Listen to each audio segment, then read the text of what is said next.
হযরত হোসেন বলতেছেন, না না, বলেন তো আপনার বাবার নাম কি? বলে আব্দুল্লাহ। আপনি বলেন আপনার বাবা আব্দুল্লাহর ফজিলত আল্লাহর দরবারে বেশি না আমার বাবা আলীর মর্যাদা আল্লাহর দরবারে বেশি? নবীজি তো কথা বলতে পারে না, মিসকি মিসকি হাসতেছে। এবারে নানারে বলতেছে, নানা বলেন আপনার মায়ের নাম কি? বলে আমার মায়ের নাম আমেনা। হযরত হোসেন বলে, না না, আপনার মায়ের নাম আমেনা জান্নাতি না জাহান্নামী আপনিও কিন্তু জানেন না, আর আমার মা খাতুনে জান্নাত ফাতেমা। জোরে কয় না সুবহানাল্লাহ। এবারে নবীজি সাল্লাল্লাহু আলাইহি ওয়াসাল্লাম আস্তে আস্তে ঠান্ডা হইতেছে, এতটুকু বাচ্চা ছেলে কি গভীর কথা বলতেছে। বলে, নানা বলেন আপনার নানার নাম কি? নবীজি বলে, আমার না। বলে, নানা আপনার নানির নাম কি? নবীজি তো নানির নাম বলতেছে। বলে, নানা আপনি ছাড়া কেউ জানেও না চেনেও না, আর আমার নানিরে চিনেননি খাদিজাতুল কুবরা। আমার নানিরে স্বয়ং আল্লাহ একাধিকবার সালাম দিছে। সুবহানাল্লাহ। হযরতে খাদিজা রাসূলের ঘরে যতদিন স্ত্রী হিসেবে ছিল, মা খাদিজার জীবদ্দশায় নবীজি দ্বিতীয় কোন স্ত্রী গ্রহণ করেন নাই। সুবহানাল্লাহ। নবীজি সাল্লাল্লাহু আলাইহি ওয়াসাল্লামের যদিও 11 জন স্ত্রী, কিন্তু হযরতে খাদিজা যতদিন জীবিত ছিলেন নবীজি দ্বিতীয় কোন স্ত্রী গ্রহণ করেন নাই। নবীজিকে আল্লাহ যে কয়জন সন্তান সন্ততি দিয়েছিলেন সবাইরে হযরতে খাদিজার ঘরে পাঠাইছেন। একমাত্র মারিয়া কিপ্তির ঘরে ইব্রাহিম নামক একটা ছেলে আল্লাহ পাঠাইছিলেন। অল্পর মধ্যে আল্লাহ তাআলা আবার নিয়ে গেছে। সকল সন্তান সন্ততি আমার আল্লাহ হযরতে খাদিজার গর্ভে নবীজির সন্তান দুনিয়ায় পাঠাইছেন। বারবার হযরতে খাদিজাকে সালাম দিছেন কে? আল্লাহ। জোরে বলেন কে? আল্লাহ। হোসেন বলতেছে, নানা আপনার নানি কেমন আর আমার নানি কেমন? এবার নানা মিলাই দেখেন বড়কে। নানা বলেন, নানা আপনার নানার নাম কি? বলে, আমার নানার নাম আব্দুল ওহাব জওহরি। বলে, জওহরি পর্যন্ত শেষ কেউ চিনে না। ও নানা, আমার নানার নাম জানেননি? আমার নানারে চিনেননি? শাফিউল মুজনবিন রাহমাতুল লিল আলামিন উম্মতের কান্ডারি, সৃষ্টির উদ্দেশ্য আল্লাহর মাহবুব রাহমাতুল লিল আলামিন। আল্লাহ যতটুকু সৃষ্টির রব, আমার নানা ততটুকু সৃষ্টির রহমত। সুবহানাল্লাহ সুবহানাল্লাহ। ও নানা বলেন বড় কে, আপনি না আমি? নবীজি চোখে পানি আইসা গেছে। হোসেন রে ভাই, যা বলছো মিথ্যা বলো নাই। সুবহানাল্লাহ সুবহানাল্লাহ। জোরে বলবেন না সুবহানাল্লাহ।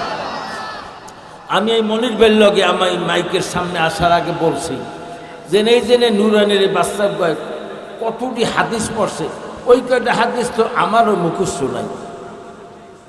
সুবহানাল্লাহ কয়, জোরে কয়, আরো জোরে বলেন। আমি বলছি, মিথ্যা বলি নাই। ওই যে সিরিয়ালের অতটি হাদিস বলছে, আসলে এই আমার মুখস্থ নাই। এইটা আপনি কি মনে করছেন? এটা আপনি কি মনে করছেন? দিন জিন্দা রাখবার মালিক কে? রাখবেন কে? আল্লাহু মুতিম্মু নূরিহি ওয়ালাউ কারিহাল কাফিরুন। প্রাইমারিতে এমএ পাস সারা শিক্ষক নাই, আছে নাকি? বিএ পাস, এমএ পাস, এরপর দালান কোঠা, ফ্যান, এরপর আপনার উপবৃত্তি, এরপর টিফিন খাওয়ান, কত কিছু। এই আমাকে ঝালকাঠি আমার জানা মতো একটা প্রাইমারি আছে, 11 জন ছাত্র, 1 হইতে 5 পর্যন্ত। কয়জন ছাত্র? জায়গার নাম বলবো না। আর এক জায়গা আছে 22 জন, আর এক জায়গা আছে 24 জন। এই উপজেলার মধ্যে প্রাইমারি স্কুলের ছাত্র সংখ্যা, ছেলে মেয়ে মিল্লা। আর আল্লাহ যেখানে নুরানি মাদ্রাসা বুঝে যেন ফেরেশতা আইয়া ওই জায়গাটারে ভরিয়ে থইছে। সুবহানাল্লাহ, নারে তাকবীর। অর্থাৎ তোমরা ড্যান্স শিখাবা, গান শিখাবা, হাতাই রে করবা, কত কিছু করবা, কাম হবে না। কোরআনের নূর আমার আল্লাহ যা চাইবেন তাই হবে। আজকের ঘোষায় ঘোষায়, গ্রামে গঞ্জে সর্বত্র কোরআনুল কারিমের এই নূরানি আওয়াজ, এই বড় আল্লাহ রসুল সাল্লাল্লাহু আলাইহি সাল্লামের এই হাদিস, কোরআন হাদিসের এই আলো ছড়াই পড়তেছে। আল্লাহ তাআলা আমাদেরকে এই আলো থেকে উপকৃত হওয়ার এবং যাকে আল্লাহ যতটুকু শক্তি সামর্থ্য দিয়েছে তা দিয়া সাহায্য সহযোগিতা করার তৌফিক আল্লাহ দান করেন। কোরআন শরীফের অনেকে টিস্কেরি মস্কারি করেন, খবরদার করবেন না। আমি কোরআন শরীফ শিখলাম, শিক্ষা আমার খাসলাদের কারণে আমার দ্বারা কোনো অন্যায় হইতে পারে, এই জন্য কি কোরআন শরীফ দোষ? এজন্য কি কোরআন শরীফ দায়ী? অনেক সময় আমরা অনেক কারণবশত মোল্লারা, টুপিয়ালারা এ কথাটা যাইয়ে নবীজি পর্যন্ত লাগে। মোল্লাকে কোনো দোষ নাই, মোল্লার সুরাত দিয়া একটা লোকে জুতো চুরি করছে, কথা কয় না। আলেম হইয়া একটা লোক একটা অনৈতিক কাজ করছে, এই যে ব্যক্তিগতভাবে ওনার দোষ। এই জন্য মোল্লারা, টুপিয়ালারা, মুন্সিরা, হুজুরেরা এই ধরনের কথা বললে মারাত্মক গুনাহ হবে, মারাত্মক গুনাহ হবে। ফতুয়া আরও কঠিন, আমি এইটা বললাম না, মারাত্মক অন্যায় হবে। এই কথাটা আমরা কেউ বলবো না। আমি কথাটা বুঝাইতে পারছি? আমার প্রথম জীবনে আমি ওয়াজ করতাম, রাস্তা, কালবার, রড, ব্রিজ, বোল, চার, টিয়ার, জিয়ার এইগুলা যারা খায় এর মধ্যে মোল্লা মৌলবী কয়জন, সব দেখি আমনেরা নগদ দেখলে চৌকা তো টাটান করে কা। এই আগে কইতাম, এখনো ইনশাআল্লাহ এই যে এই গত ফ্যাসিস্ট সরকারের আমলে হাজার হাজার হাজার হাজার কোটি টাকা বিদেশে পাচার হয়েছে, এর মধ্যে খুঁজলে দেখেন একজনও আলেম নাই। জোরে কয় না আলহামদুলিল্লাহ। সন্ত্রাসী, ছিনতাইকারী, ডাকাত, বাটপার, লুচ্চা, বদমাশ, গুন্ডা, রাস্তাচোর, কালবাসোর, দেশচোর, ব্যাংক লুটেরা, ইনশাআল্লাহ এর মধ্যে কোনো কোরআন শিক্ষিত, কোনো হক্কানি আলেম নাই নাই নাই। নারে তাকবীর। আমাকে বিনিয়োগের ইউনিয়নেও তো কোনো কোটিপতি আলেম নেই। আলেম তো আলহামদুলিল্লাহ অনেক আছে, লাখপতিও তো আমি তেমন কেউ দেখি না যে অমুকের লাখ টাকার অ্যাসেট আছে। বিনিয়োগের ইউনিয়নের মধ্যে সিনিয়র আলেম হইলেন গগনের মাওলানা শাহেদ আলী সাহেব, এরপর উত্তমনগরের সুপার মাওলানা কাজল সাহেব, আর কাল্যার গোপের মাওলানা মোসাম্মেল সাহেব। এই তিনজনের মধ্যে সবাই সিনিয়র মৌলবী হয়েছি আমি এই ইউনিয়নের মধ্যে, আর সবাই আমার ছোট ভাই ওনরা। মাওলানা এমদাদুল বলেন যে যারা আছে আমার ছোট, আমি তো একজন লাখপতি আলেমও এই ইউনিয়নে দেখি না। আমাকে দেখিয়া আপনারা ঘৃণা করবেন না, দোষ ত্রুটি থাকতে পারে, আমার কানে কানে কইবেন, নাইলে ওনারটা কইবেন যে আপনি একটু আব্দুল মান্নান হুজুরটি কইেন, হ্যাঁ এই একটা দোষ। আমাকে আল্লাহ তাআলা সংশোধন হওয়ার তৌফিক দান করুন। পরস্পরে পরস্পরকে মিল মহব্বত রাখবেন, ভালোবাসা রাখবেন, আল্লাহর রহমত বরকতে ভরপুর করে দেবে। কোরআন শরীফের একটা ঘটনা বলি। আমাদের কয়টা মাযহাব? আমরা হইলাম হানাফি মাযহাবের। আমাদের মাযহাবের ইমামের নাম নোমান বিন সাবিত আবু হানিফা রাহিমাহুল্লাহ। ওনার বাড়ি কোথায় কেউ বলতে পারেন? ইরাকে। ওনার কোন শহরে ওনার জন্ম? কুফা।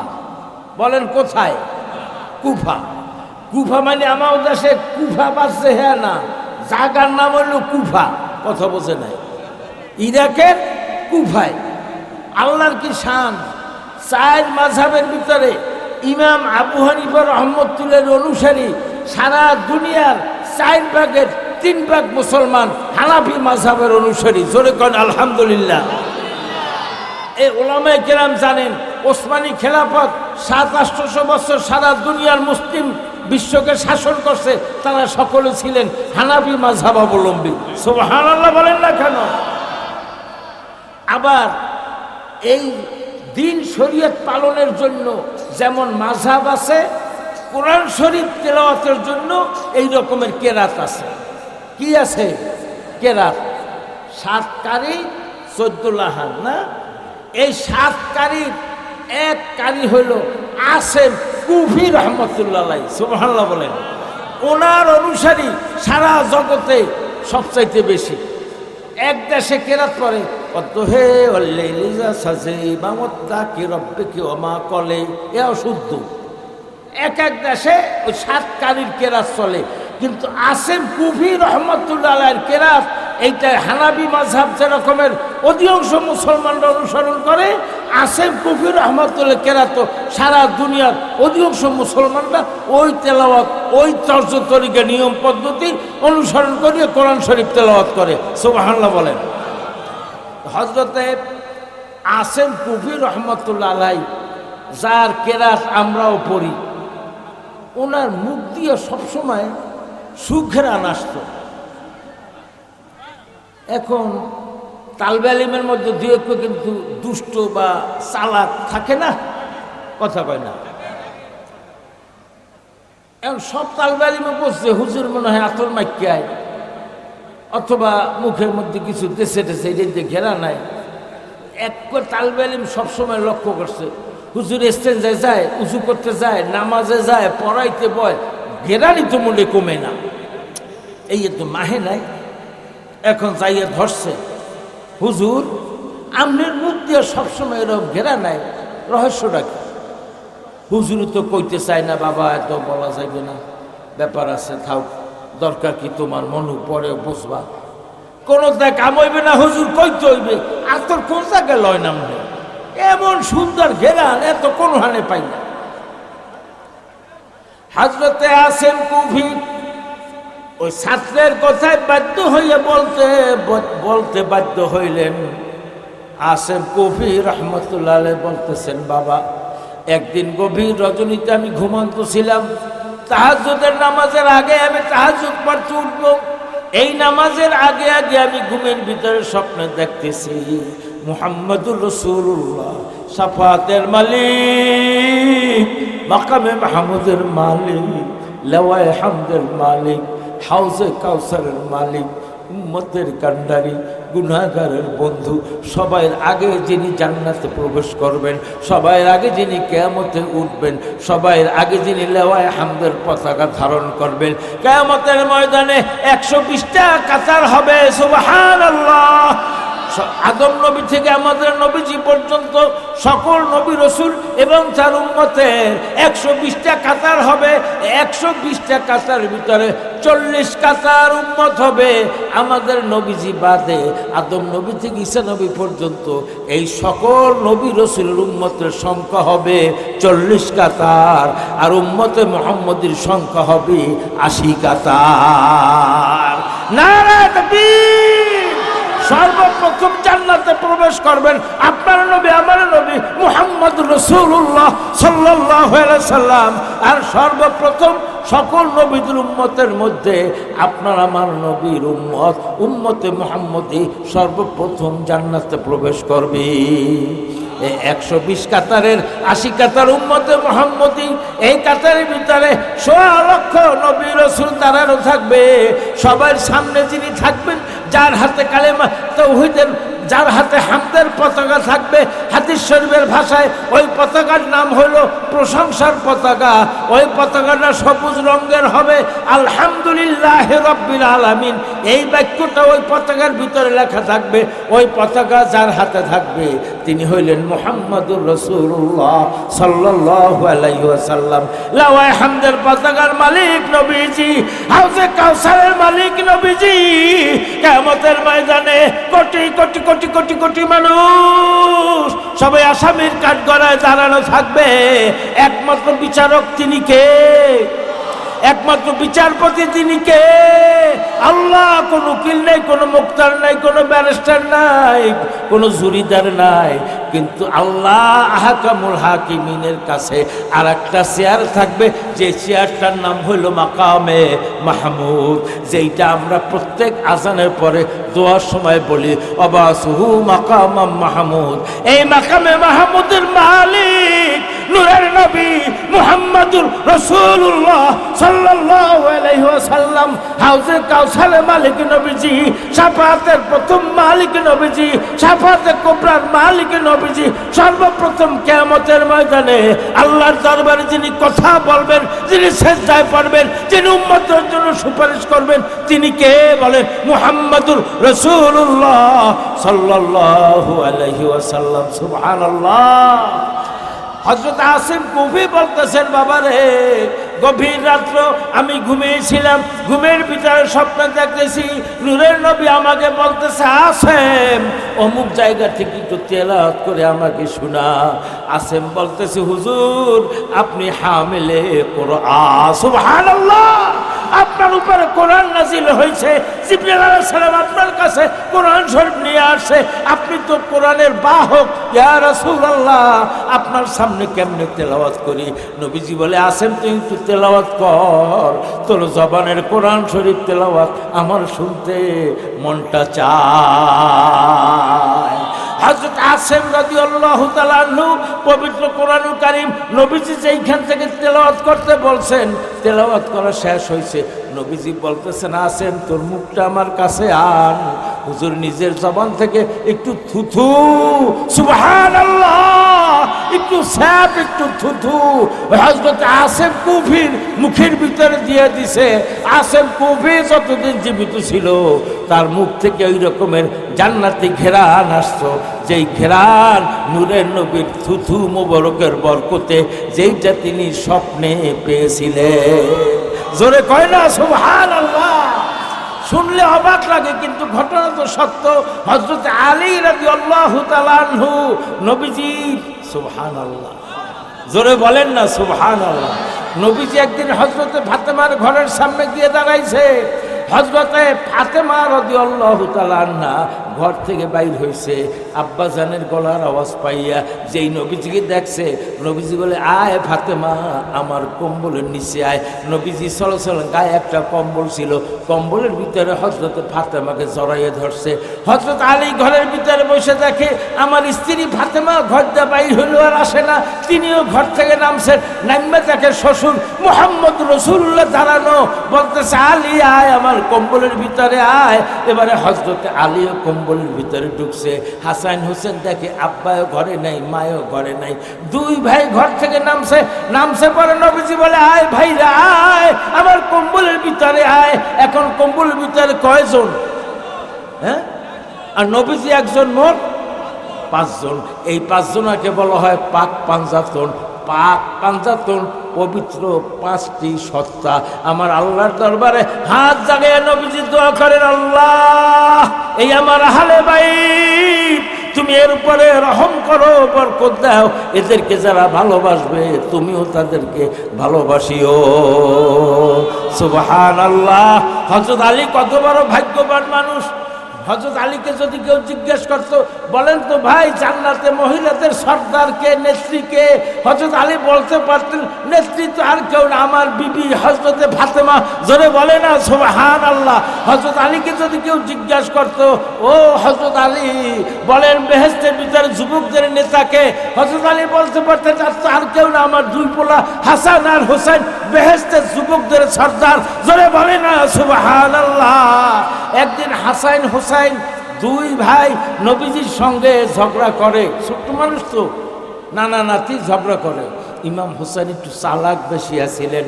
হযরত ইমাম হোসেন বলতেছেন, নানা আজকে বলেন তো নানা, আপনি বড় না আমি বড়? হযরত নবীজি কয় কি, আমি বুড়া মানুষ, মুরব্বী মানুষ, আমি আল্লাহর রাসূল।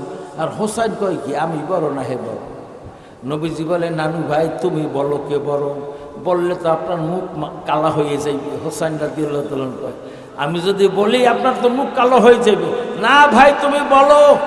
এবারে হযরত হোসেন বলতেছেন, না না বলেন তো আপনার বাবার নাম কি? বলে আব্দুল্লাহ।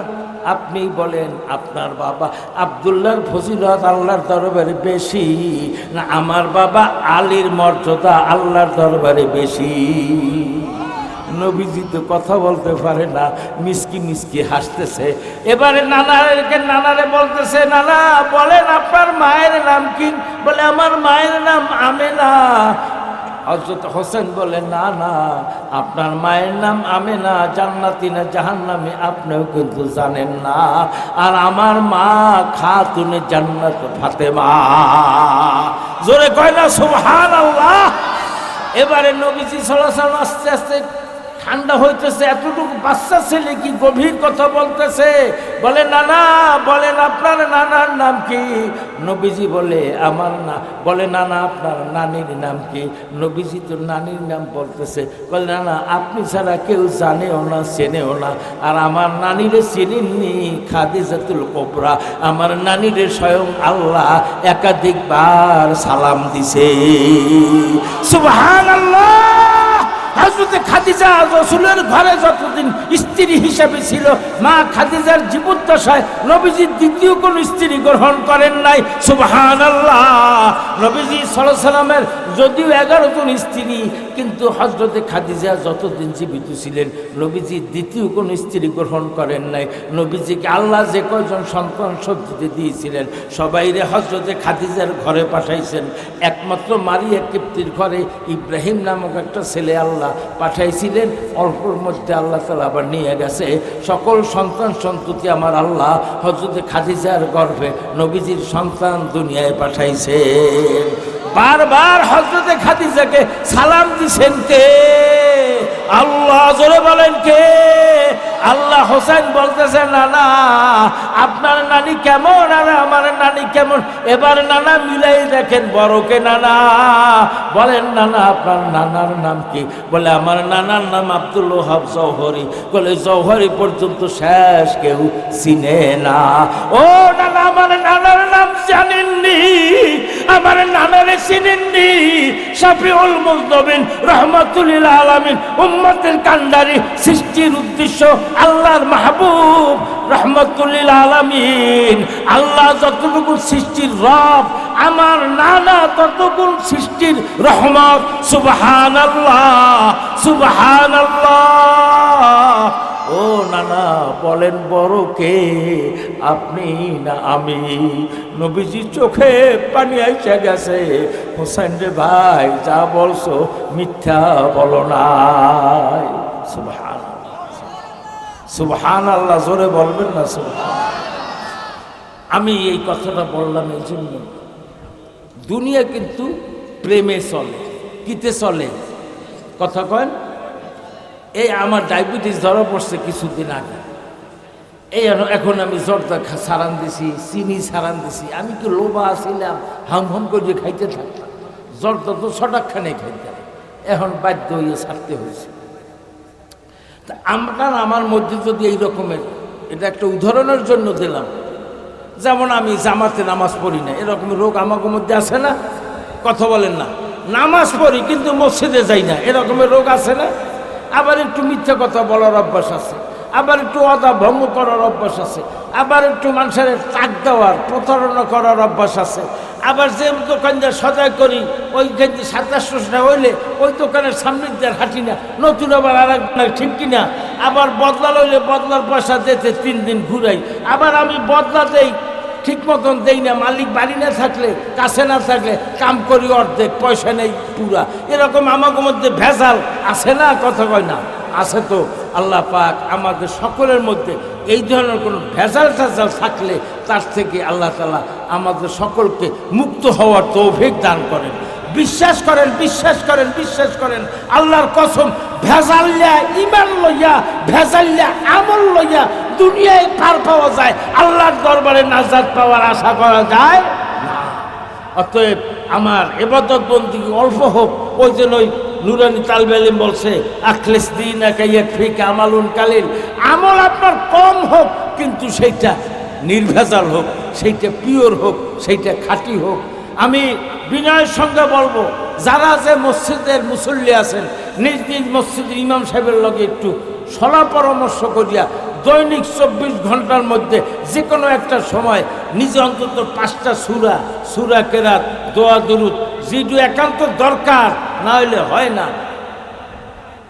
আমি একদিন তখন ছাত্র, কায়েস শাহ হুজুরের কাছে বসা।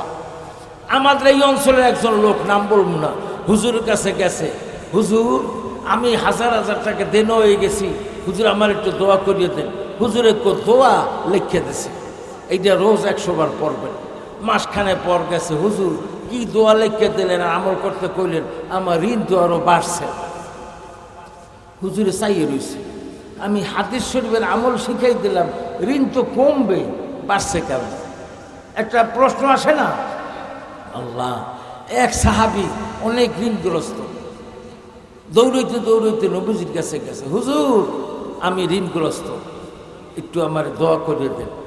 হুজুরে দোয়া করিয়ে বলতেছে, তোমার কয়েকটা কাজ আছে, একটা কাজ সর্ব অবস্থায় ভয় করবা আল্লাহকে। কারে বলেন? এটা উদাহরণের জন্য বলি, আমরা যারা 5 ওয়াক্ত নামাজ পড়ি, আল্লাহর আলহামদুলিল্লাহ, ভুলে যদি আজকের এশার নামাজ না পড়িয়ে ঘুমাইয়াও যাই, যখনই সজাগ হই তখনই কিন্তু উঠা ওই এশার নামাজ পড়ি। কথা কয় না? যত শীত থাক আর যত কষ্টই হোক, নামাজ কিন্তু কাজা করি না, মনে উঠলেই কিন্তু পড়ি। কথা বলেন? আমরা যারা রোজা রাখি, কোরমা পোলাই যাই হোক, যত গরিবই হোক, রোজা কি কোটি টাকার বিনিময়ে কেউ ভাঙ্গি? আলহামদুলিল্লাহ জোরে কয়, জোরে বলেন আলহামদুলিল্লাহ। এই তো ঈমান, এটার নাম কি? ঈমান। আল্লাহ, কি কথা যেন বলতেছিলাম, ঋণ। তখন না, ওই নবীজির সাহাবীর ঘটনাটা মনে আইছে, বললে লই একটা ঘটনা, এর তার আমলও আছে।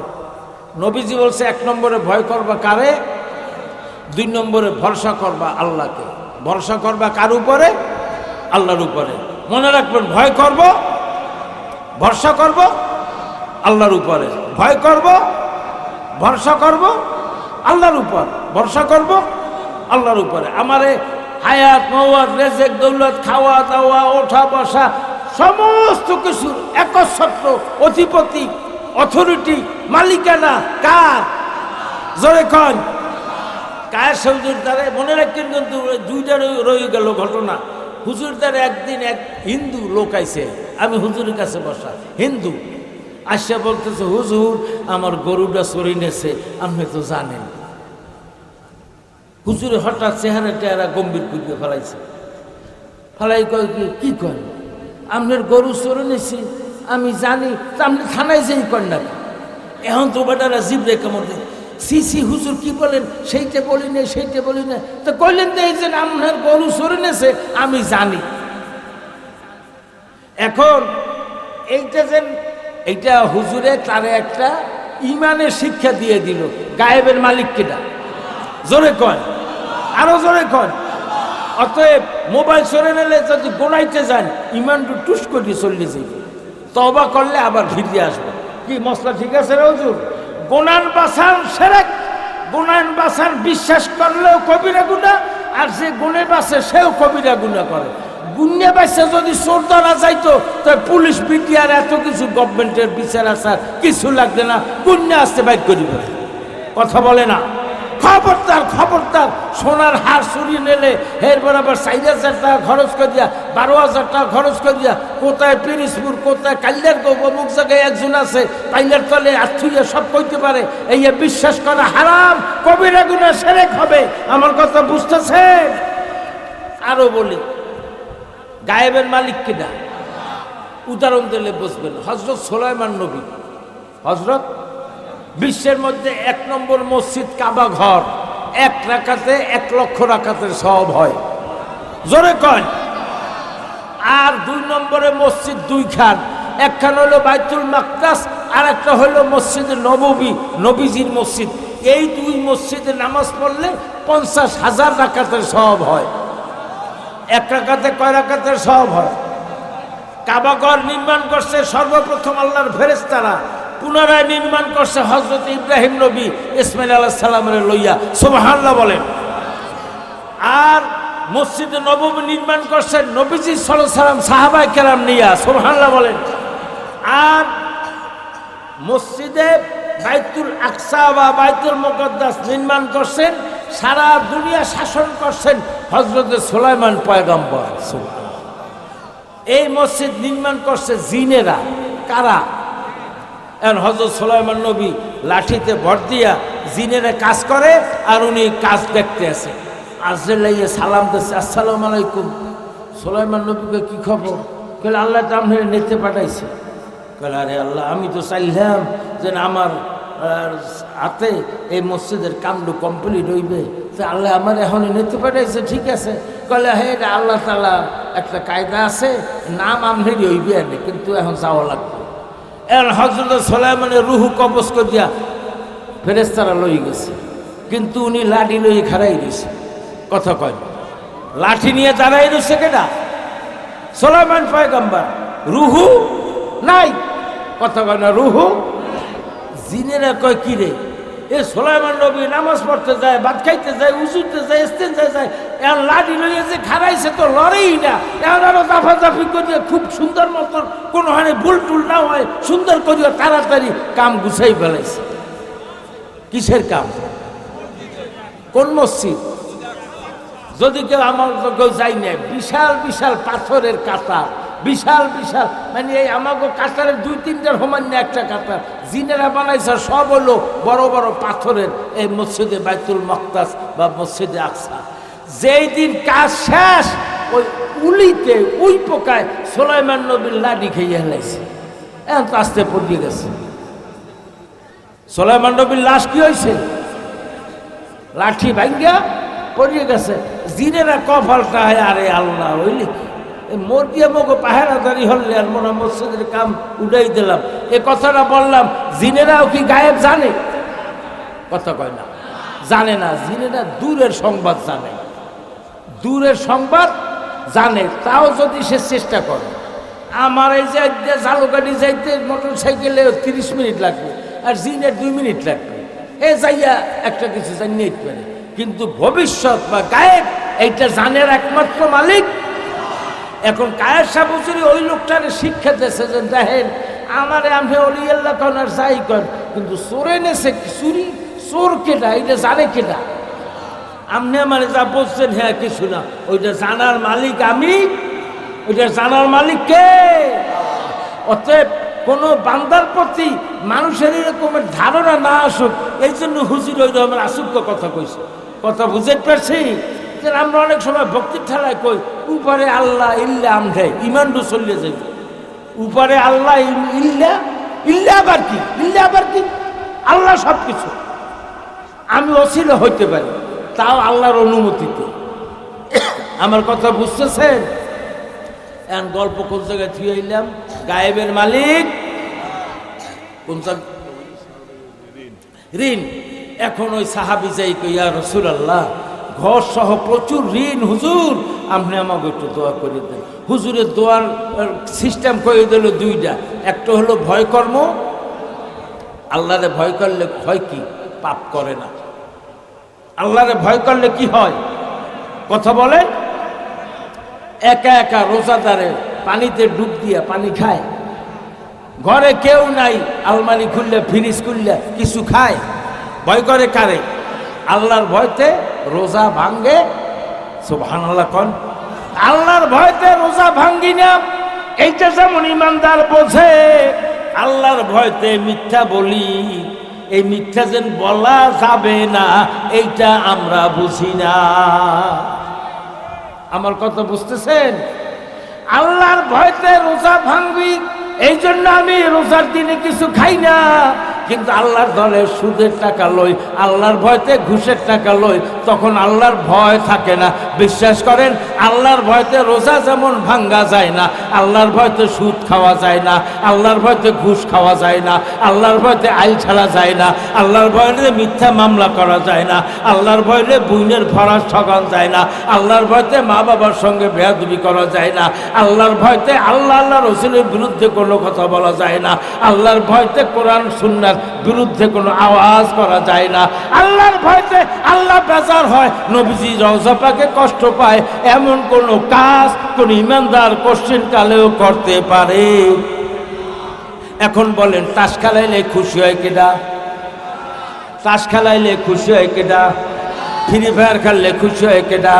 হিন্দি গান শুনলে খুশি হয় কেডা, ফ্রি ফায়ার খেললে খুশি হয় কেডা, মোবাইলে জুয়া খেললে খুশি হয় কেডা, তাস খেলাইলে জুয়া খেলাইলে খুশি হয় কেডা, অনলাইনে জুয়া খেলে খয়রাতি হইয়া গেলে খুশি হয় কেডা, কয় না? কে খুশি হয়? শয়তান। শয়তান খুশি হয় এমন কাজ মোমেন করতে পারে, ইমানদার করতে পারে, মুসলমানে করতে পারে না।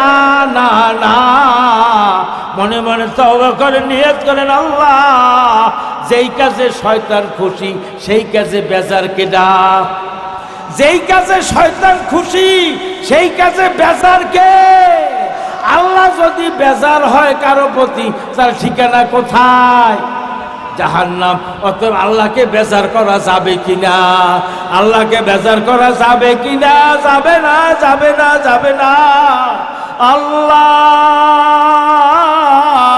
ফরিয়াদ করি আপনার দরবারে মাবুদ, যতদিন বাঁচাই রাখবেন আল্লাহ গুনাহ মুক্ত থাকার তৌফিক দেন। আপনি বেজার হবেন এমন কাজ যেন কোনোদিন হয় না, আপনি খুশি হবেন এমন কাজ যেন কখনো ছাড়িয়া দেই না। আল্লাহ তুমি কবুল করিও, বলেন আমিন। দুইটা কাজ, একটা হলো ভয় করবা আল্লাহরে, আর একটা ভরসা করবা কার উপরে? আর একটা এ সাহাবী তুমি বলবা সুবহানাল্লাহি বিহামদিহি, ঘর সহ সবার লইয়া পড়বা। পড়েন সুবহানাল্লাহি বিহামদিহি, সুবহানাল্লাহি বিহামদিহি। সাহাবী পরের বছর আসছে বস্তায় বস্তায় জাকাতের মাল নিয়া। নবীজি বলে তুমি কে? বলে হুজুর আমি অমুক সাহাবী, আমি ঋণের কারণে দেউলিয়া হয়ে গেছিলাম। ইয়া রাসূলুল্লাহ আমি ঘর সহ সবাই নিয়া আমল করছি। সবাই বলেন সুবহানাল্লাহি ওয়া বিহামদিহি, সুবহানাল্লাহি ওয়া বিহামদিহি। আল্লাহকে ভয় করিয়ে চলছি, মানে পাপ করি নাই, আর সকল ব্যাপারে ভরসা করছি আল্লাহর উপরে। আল্লাহ আমার এমন ধন সম্পদ দিছে হুজুর, আমার উপরে জাকাত ফরজ হয়ে গেছে, আমি জাকাতের মাল নিয়ে হাজির হইলাম। সুবহানাল্লাহ। পারা যাবে না? কথা আমি শেষ করতেছি। যতদিন আল্লাহ বাঁচাই রাখবে আমাদেরকে, আল্লাহ বেজার হইবে এমন কাজ করব, শয়তান খুশি হইবে এমন কাজ করব না। আল্লাহ আমাদের সকলকে কবুল করুক, বলেন আমিন। আমাদের পক্ষে উহুদের ময়দানে, বদরের ময়দানে যুদ্ধ করা সম্ভব না। বিশ্বাস করেন, এই ফিতনার যুগে, এই ডিজিটাল যুগে, এই মোবাইলের যুগে প্রত্যেকের পকেটে যাদের টাচ মোবাইল আছে, টাচ মোবাইলের ভিতরে এমন ছবি আছে যেই ছবি দেখলে কুত্তাও বেহুশ হয়ে মরিয়েছে। শত শত প্রকারের জেনা ব্যভিচারের ছবি আছে। নাউজুবিল্লাহ, জোরে বলেন নাউজুবিল্লাহ। এই ফিতনা ফাসাদের যুগে এই পাপ থেকে বিরত রাখা, এই যে ছেলেরা নামাজ কলমা ইবাদত বন্দেগী করবে, নিজে যেমন করে, নুরানিতে যদি কোনো বাচ্চায় পড়ে, ওর ধারে বইয়া মায় কোরআন শরীফ পড়তে পারে না। ও মা পড়ো কি? ও হয় কথা কয় না। আমার দেশ আগের খেললে মা বুঝেরা তো পড়ে,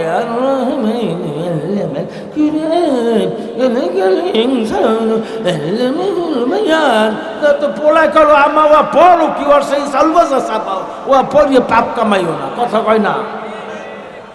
তা আমাদের দেশের ওই মুরব্বী এক মাস পর হুজুর দ্বারে গেছে, হুজুর কি দোয়া আমল কইয়ে দিলেন, আমার তো ঋণ আরো বাড়ছে, মনে আছে না? হুজুরে কইলাম না পড়ছিলেন কি? কইল হুজুর আমি পড়ছি আল্লাহুম্মা ফিরনি বিহালালিকা আন হারাম। হুজুরে শিখাইতেছে আল্লাহুম্মা ফিনি, হাদিস শরীফের দোয়া, আল্লাহ আপনি আমার জন্য পরিপূর্ণ করিয়ে দেন। আর উনি পড়ছে আল্লাহুম্মা ফিরনি, আল্লাহ আপনি আমার কাফের বানাই দেন। তো ওনার দোয়ায় কাম হইবে কি? কথা বোঝেন না? আমার কোরআন শরীফে আল্লাহ বলছেন কুল হুয়াল্লাহু আহাদ, বলো আল্লাহ এক। আর আপনি যদি কয়রস্যু করে কু দিয়ে পড়েন কুল হুয়াল্লাহু আহাদ, খাও আল্লাহ এক, তো কুফরি কালাম হয়ে যায়। এই জন্য আমি হাত জোর করে বলি, ময় মুরব্বী যারা আছেন, ইমাম সাহেবের লগে হোক, নাতির লগে হোক, পুতের বল লগে হোক, কথাবার্তা বললা দৈনন্দিন জীবনে যতটুকু লাগে সূরা কেরাত দোয়া দুরূদ ইনশাআল্লাহ একটু শিখবেন। পারা যাবে না? এই মাদ্রাসা তো এখানে একজন ডোনার ছিলেন, তিনি দালান করিয়ে দিয়েছে, আবার কেউ জায়গা দিয়েছে, আপনারা সাহায্য সহযোগিতা করেন। আমি কি বলবো, আমরা যখন নেসারাবাদ ভর্তি হয়েছি তো নেসারাবাদের মহফিলে এই রকমের চাইতে বেশি লোক হইতো না। ৭৬-৭৭ সনের ঘটনা বলি, এই রকমের ১,০০০ লোক হইতো না তখন নেসারাবাদের মাহফিলে। একটা টিনের ঘর আর একটা গোলের ঘর, আর পশ্চিম পাশে দালানটা কোনো রকম ছিল। তো আল্লাহ তাআলা যদি কবুল করে, আপনাদের যদি দিলের মধ্যে কোনো বেকা কিছু না থাকে, ফ্রেশ থাকে, মনটা যদি ক্লিয়ার থাকে, ইনশাআল্লাহ এ জায়গায় ইচ্ছা করলে আল্লাহ ওই নেসারাবাদের মতো একটা দিনের মার্কাজ বানাইতে পারে না? পারে। পাশে যাদের জমি আছে আপনারা তাদেরকে বুঝাইয়া, তারাও তো আমাদের ভাই বেড়াদার, যাতে মাদ্রাসার অসাত হয়। আজকের হাটহাজারি মাদ্রাসা, আজকের মেখল মাদ্রাসা, সরকারিগুলো আমি বাদ দিলাম, এই হরিণেফুল্লা মাদ্রাসা, আমাদের এই নবগ্রাম রোডের জন্য কি আছে ধর্মাদি মাদ্রাসা, এ কিন্তু সরকারি না, কিন্তু দেখেন তাদের দালাল, তাদের ছাত্র সব আছে।